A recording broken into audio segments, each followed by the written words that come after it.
A low, smooth voice traveled down to me, coming from somewhere above my left shoulder. "Don't fancy joining the party?" I looked up slowly, my heart jumping in my chest when I realized to whom the voice belonged. Hazel eyes, black hair, just the right amount of stubble. Holy shit, he's actually speaking to me. The man had undone his tie along with the top few buttons of his shirt, leaving a tantalizing glimpse of his chest on display. I wasn't sure whether he had purposefully sought to emphasize his impressive physique, but it was certainly working for me.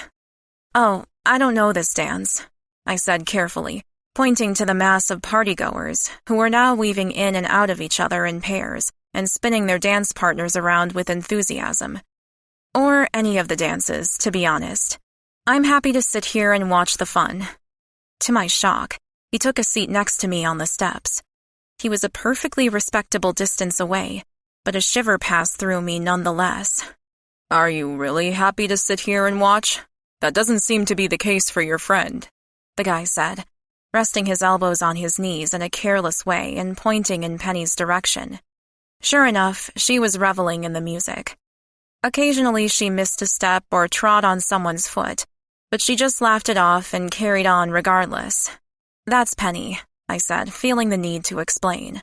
"She's extremely confident. She's just making it up as she goes along, by the looks of it." "And you can't do that?"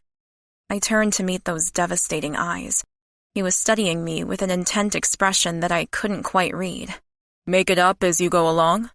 "Definitely not," I mumbled, feeling inadequate as always. Spontaneity isn't exactly my default setting.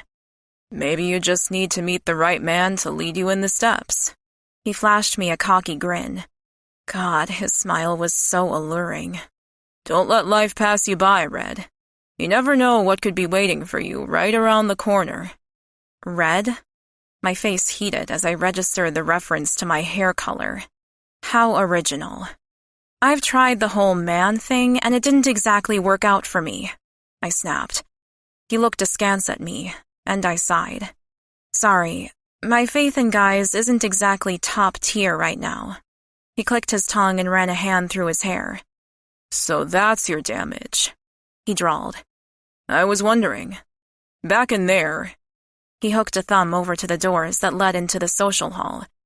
"You looked—" He trailed off without finishing the statement. I decided to push further, feeling irritation rising in spite of myself. "Looked what?" "I don't know. Conflicted?" He stared at me, narrowing his eyes. "Now, maybe you just hate bonding ceremonies. But there's more to it than that, right? I could tell, just by looking at you."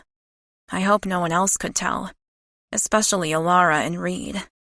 I got to my feet and smoothed down my skirt, trying to rein in the hot rush of embarrassment and annoyance that flooded through me. Why do all the hot ones have to be such assholes? And why was he even talking to me anyway? A guy like him could have any woman he wanted, most likely just by crooking his little finger or shooting them an inviting look. Women with gorgeous bodies, women who would laugh at his jokes, women who weren't too shy to get up and dance in front of strangers. Women like Penny. Never women like me. "I am not a puzzle that you can just pick apart to satisfy your own amusement," I managed, after an awkward pause. "Allara's a good friend of mine, and I'm thrilled that she and Reid are married, or at least bonded." He regarded me with a wry smile. "Same thing in our world. And I never said you weren't happy for your friend." He hadn't moved from his position, comfortably sprawled out across the step. For some reason, the casual, arrogant display only served to inflame me further. "I am happy for her," I said. "I was telling the truth, after all. I wanted to be here for her on her wedding day. End of story." He didn't need to know anything more than that. I'd already given him too much ammo as it was. And he definitely doesn't need to know that he hit the nail right on the head without even trying. Bullseye. 50 points to the arrogant jerk with the hypnotic eyes.